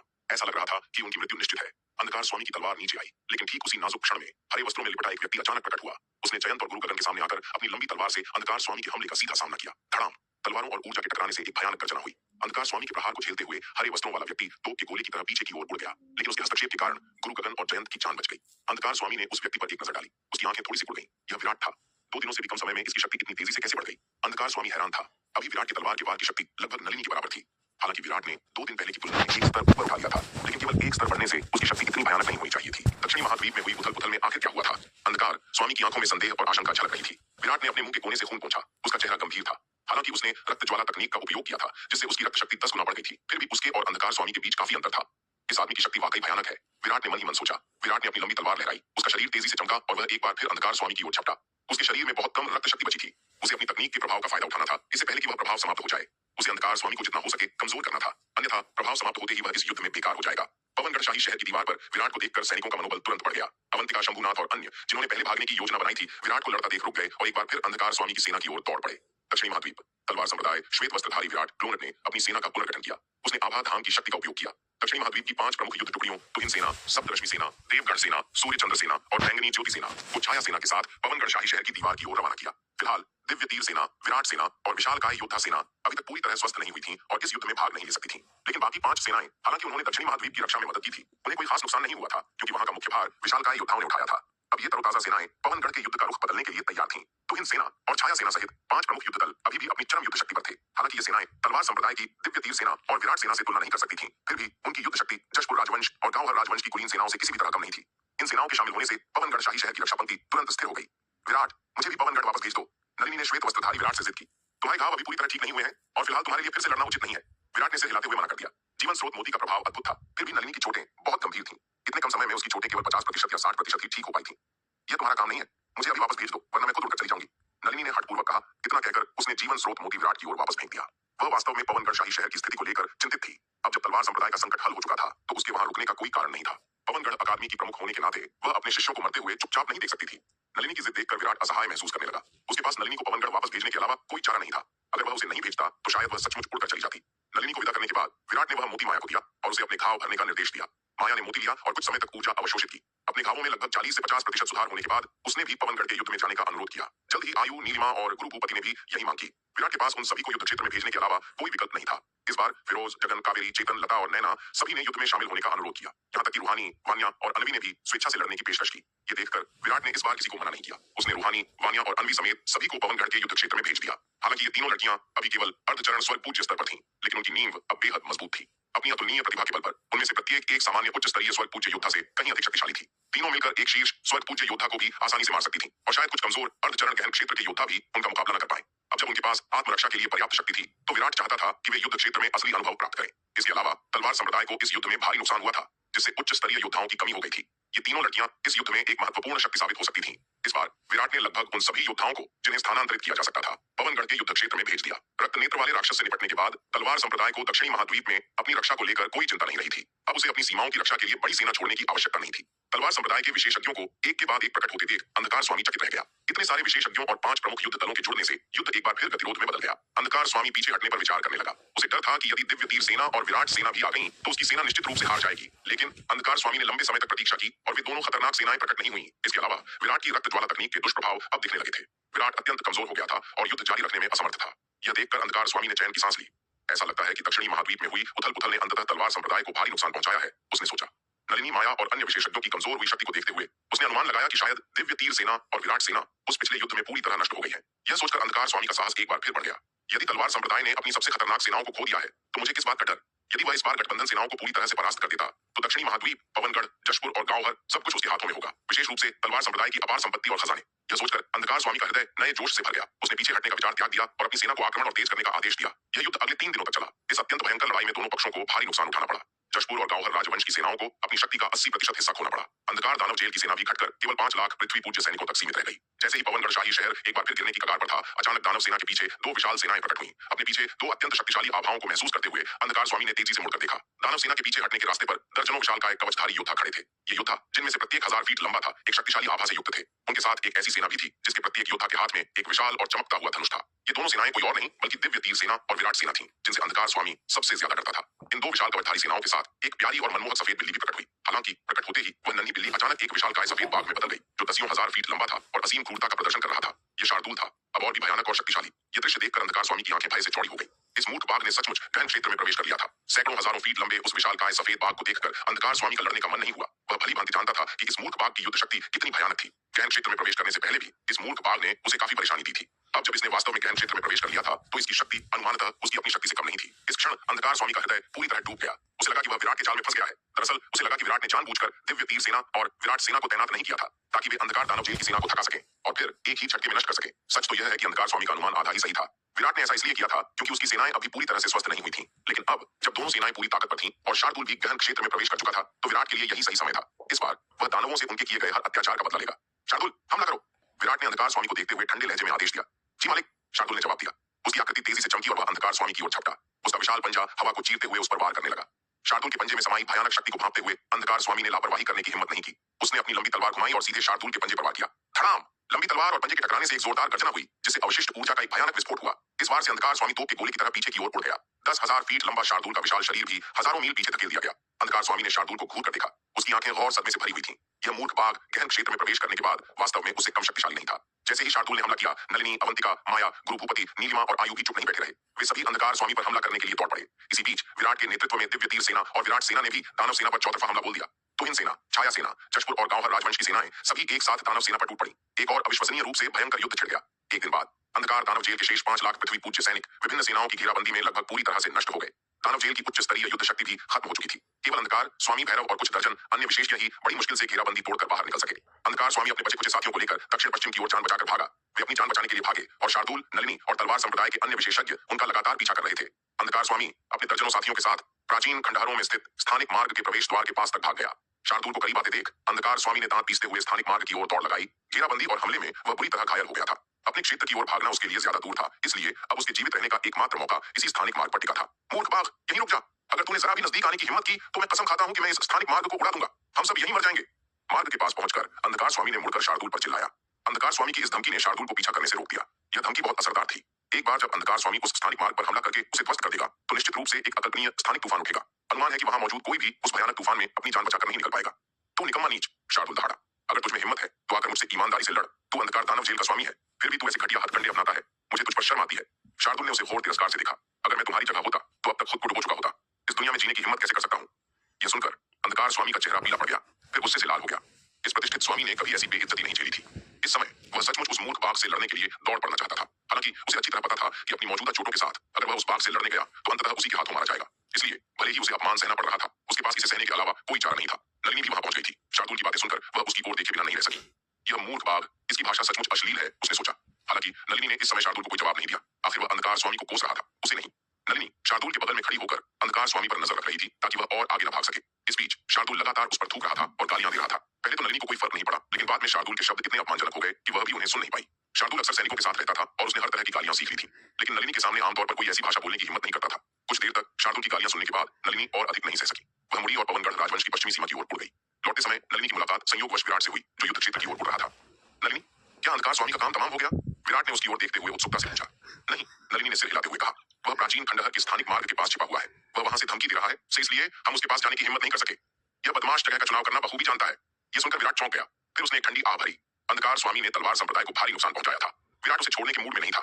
जब तक उसके टुकड़े टुकड़े न हो जाएं, तब तक वह इस युद्ध में शहीद हुए सैनिकों की आत्माओं को शांति नहीं दे पाएगा। विराट, तुम सच में अच्छे इंसान नहीं हो। नलिनी ने अचानक विराट की ओर देखते हुए ठंडे स्वर में कहा। उस मूर्ख बाघ का इस तरह की गंदी भाषा बोलना यह दर्शाता है कि उसका स्वामी भी कोई संत नहीं है। जैसी संगत वैसी रंगत। नलिनी की इस अचानक और बेतुकी टिप्पणी से विराट पूरी तरह से स्तब्ध रह गया। नलिनी, क्या तुम्हारा दिमाग खराब हो गया है? तुम क्या बकवास कर रही हो? विराट ने झुंझलाते हुए कहा। नलिनी ने उसकी ओर एक तीखी नजर डाली, फिर चुपचाप वहां से चली गई। वह पास के एक शहर में गई, एक निवास स्थान ढूंढा और आराम करने चली गई। कई दिनों के भयंकर युद्धों के बाद वह शारीरिक और मानसिक रूप से बुरी तरह थक चुकी थी। विराट नलिनी के अजीब व्यवहार से पूरी तरह हैरान था। हालांकि उसके पास इस पर ज्यादा सोचने का समय नहीं था। उसने नलिनी के जाते हुए रूप पर एक नजर डाली, फिर मुड़ा और स्थानिक मार्ग की ओर उड़ गया।